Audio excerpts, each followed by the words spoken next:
Thank you so much for being here with us today. It's amazing that we can celebrate those 10 years of the diversity reading list. I'm so happy that so many of you could make it here today as well. And before we start, I thought we could just do a little bit of an intro and to tell you a little bit about the diversity reading list itself. But before I go into it, just massive thanks goes to all who have helped us organize this conference. So first of all, for our Manchester team, all the people who have been here to help us put all of this together, look at those rooms and get everything done. So Justina och Stefan, Lucia, there we are. Also, Lucia, and Joe Benefit. Thank you very much, guys.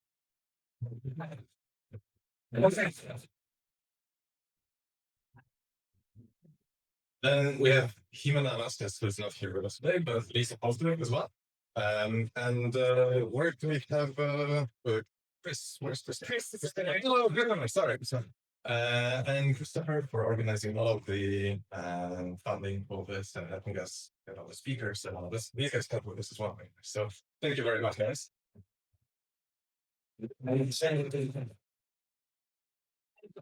And finally, though, without whom nothing would be possible in the diversity reading list, including standards.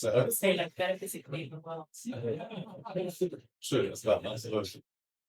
Okay, cool. So before we start the conference, we thought we'd just give you a little bit run through the history of the last 10 years for the diversity reading list. Where's the clicker? Here. So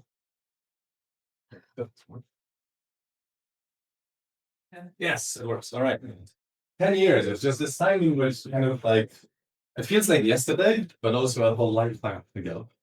Because 10 years, like none of us knew that this stuff would happen. 10 years ago, this guy was probably associated with hotels. Because we're all too busy having fun, watching Inside Out and discussing what color dress this is, and for some reason wearing white sneakers. I don't know, this was the kind of fashion in 2015 or so Google has. So a lot has happened in all of this style, obviously, and 10 years ago is also when we started with the latest things. And how did it all start? Well, in 2014, I was a lecturer at the University of Leeds in the Applied Ethics Center, and we were just opening a new Minorities in Philosophy chapter. And in the discussions of this Minority and Philosophy chapter opening, we're talking a lot about the representation in philosophy. We actually had Charles Mims come over to deliver talks at the conference in Leeds at the time. And we talked so much about all of the problems that we're facing and thought, well, maybe we should do something about it. And this is how the idea of the diversity reading list book worked. We applied for some funding from the School of PRHS at the University of Leeds. And soon we had 4 people and a small grant from the school to put together a podcast. The 4 people were John Baldard, Frank Fox, and Helen Warren, and myself. They couldn't be here with us today. But it's thanks to their work as well that this whole thing was actually born. And in June, we actually launched the diversity reading list initially with just 100 texts and ethics. We used this as an opportunity to apply for a lot of funding and say, hey, we've done that much with just a little grant, give us some more money, and we'll make something bigger. And that's exactly what happened. Oh yeah, this is how the diversity reading list actually looked at the beginning. Completely different. Keynote guy. Yeah, I know that. This logo was done by a good friend of mine, Autumn McKay as well. She lives visual artist. Anyway, we soon had 17 people on board, 6 sponsors, and 400 texts that were the result of those grants that we did thanks to those wonderful funders. So the University of Leeds, the American Aesthetics Association, Applied Philosophy University of Edinburgh, Sheffield, the BPA, were the first ones to help us make things happen. So once we completed those project grants, we thought like, well, we need to popularize this a little bit. And this is when Chloe has joined the diversity reading list, first initially as being our social media officer, putting things furiously on back and then it's still Twitter and Facebook, and helping spread the word about the diversity reading list. We remodeled the site, so it looked like this later on, and finally like this. And from then on, it really started. So we started our first newsletter in 2018. With this, we organized our first joint event, Word Math and Sheffield. This was organized by Andrea Bob-Larfus. And at this event, the slide is the same. stylistic continuity, very important. I didn't mention a couple of people who were really important for the diversity readiness as well. And Alison Hill was with us from the very beginning, helping us really kind of do all of the administrative duties for the diversity reading list, applying for grants and making sure that everyone's informed about everything. So massive thanks to them in here as well. Okay, and what happened then? All right, and now let's follow this side. We have this option on the diversity reading list for people to submit contributions online, and we never actually had the power and time to process all of those contributions, and we accumulated like what 400, something like this. Yeah. Massive amount. And at some point, we just decided, okay, we're going to apply to the APA for a grant to actually pay for the time required to process this. And this was done by Flo here and Chris Turner, right? And after this is where we hit 1,000 texts on the diversity readiness finally. After all of those were added. And the meantime, we started also organizing our own physical events. So the Northern Diversity Forum was meant to be a series of seminars that were going to be held at the Universities of York, Leeds, and Sheffield. You can see the problem in here. We managed one before the pandemic. And after that, we had some more events online. These were organized by was it Anna Kleber and by Sarah Pepper as well. Anna will be here with us later, right? Awesome. And after that, we also started doing some research. I was approached by Annie Macari to write in text for a edited volume of Symposium. And I wrote categorical imperfections about the indexing systems in Plus. We will be talking about this later on. But it was our kind of like first digress to reading this research project as well. But we soon followed, and what it led to as well. And this was Anna Cleaver as well. We actually, because I was criticizing filmmakers and the way it's structured, we actually wrote to David, to both the Davids, and they agreed to allow us to recategorize some things on filmmakers. And thanks to funding from the University of Sheffield, and I think from Hydration, Anna Cleaver was also tasked to recategorize a whole bunch of texts that were under feminist something into like a more general category so that they're more easily found. And so yeah, that was pretty nice. And we started continuing doing research. Annie McCallum is she joining us lectures? I think so, hopefully. Applied for funding from the HRC to do original research, trying to see what is taught and what is not taught at British universities. Specifically at the top 10 departments, seeing what is it that they do not teach.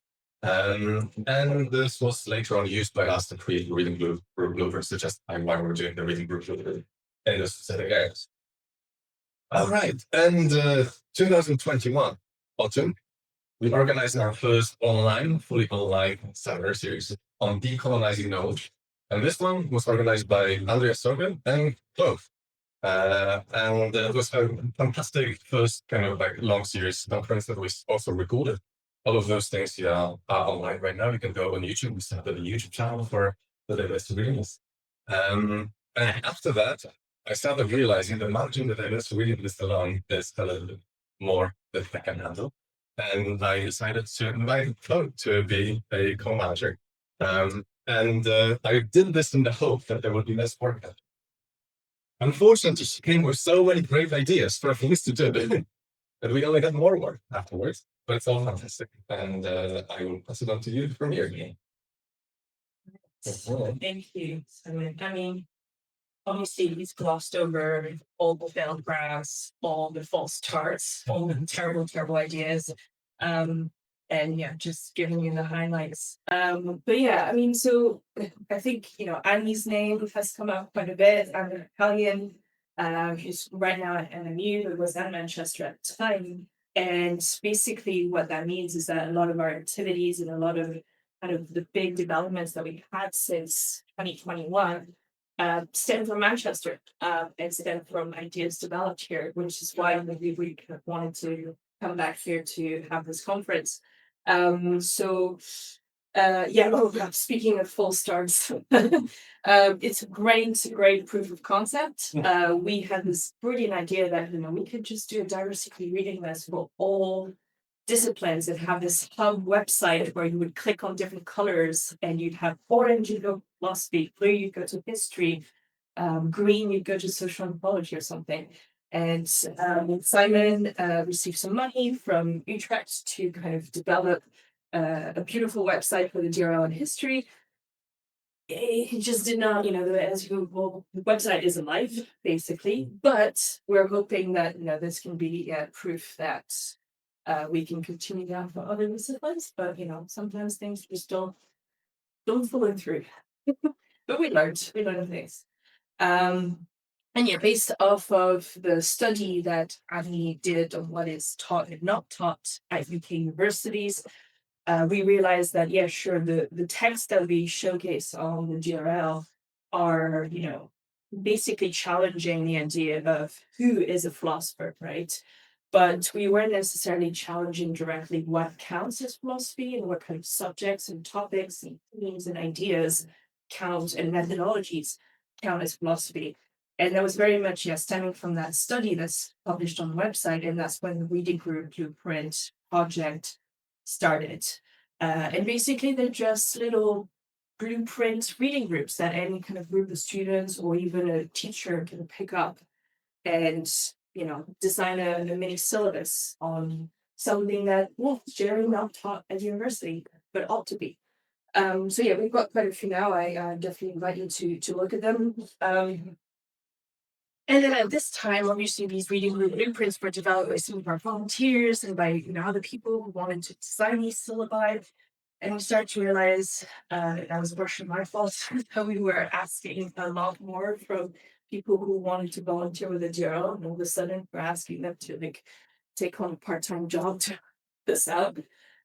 So we did a survey to kind of decide, okay, what are you getting out of this? We're getting loads from your generous volunteer work, but are we actually helping you out? What do you get from working with us? So we did a little survey. Thankfully, people were happy with their work with the DRL. We probably need to do an updated survey to see if that still is the case. But yeah, we were happy with the results. And that helped us basically kind of restructuring what it means to be a volunteer for the DRL so that we'd have a more kind of structured structure with proper editors who manage a section or category and who kind of can say I'm an editor for the DRL, just like there are editors for full papers, and and to kind of just generally uh, make it so that their work for us is something that helps us, it's something that helps with career development and something that pays every now and then as well, which we're very concerned with. So yeah, more work at the time. So we basically had rethinking ecofeminism, whereas our second online online seminar that was organized by Shuda, who was here at the University of Manchester, PhD student at Manchester. Some of you might remember, and Julia Costa, who was at LSE. So yeah, that was a fabulous. Also talks online on YouTube if you want to catch up. Okay, so around that time, meanwhile, we were continuing on kind of the work that Simon had started with categorical imperfections. The thing is, the Phil Papers category tree, for all its flaws, is kind of the main indexing system that we have in kind of Anglophone philosophy. So of course, at the beginning, the DRL category tree was based on Phil paper as well. And we thought, well, okay, we might not be able to recategorize all of Phil papers, but let's start looking in our own backyard and see how we might design an indexing system in a category tree that is more fair, more inclusive, doesn't kind of have all sorts of weird marginalizing effects and silencing effects. So yeah, we wrote this paper. Quentin over there was definitely the architect of this new indexing system. And that is kind of has been our main project the last couple of years. Meanwhile, we also managed to get kind of ongoing support from the Mark Sanders Foundation in the US, which was really a game changer because they offered us continuous support in terms of promoting us, but also financial support and dollar matching. So now we accept donations at the diversity. There's a little QR code in the back of your program if you fill in this. But basically what that means is that we can reliably every year offer stipends to our editors. And also we can reach into the US EDI market, which yeah, on pause. Although they call it DEI over there, so maybe they're too dumb to realize that EDI is the same thing. But yeah, so I mean, it's important for us to like kind of get connections with various US universities and so on. So we're still trying to kind of get that going. But yeah, so that was a big thing, and they are just absolutely lovely people. Yeah, ongoing from the kind of study we had, it was just some students from the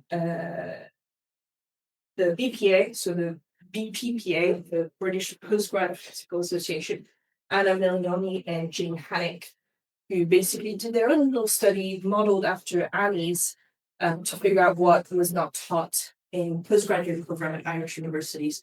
So we're really keen to kind of get the model and the methodology of that study updated and kind of transported to different programs in different universities, different countries, and so on to kind of get a better picture. But yeah, now that we had that paper published, Indexing Philosophy of Fair and Inclusive Key, we try to get some funding to, actually redo our own indexing system. And so that's what we call the recategorization project. There's a couple of pages on it in your booklet, but we'll definitely talk more about it tomorrow. And we'll also drop the curtain and when you officially launch it, which is exciting. And yeah, so that's what we've been in the trenches with for the last couple of years. We managed somehow to get, well, it's not us, honestly, it was all Alison Stone who organized this beautiful seminar series on women in 19th century British philosophy. And that's also fun. And yeah, now we've got 65 volunteers, 121 contributors, 1,900 texts, 21 new prints, and 10-year anniversary conference. So yeah, thank you all for being here. Please look at all the other projects that our family and friends in the booklet that really kind of have supported us and who promote our work and who kind of just inspire us. And yeah, just really wouldn't be possible without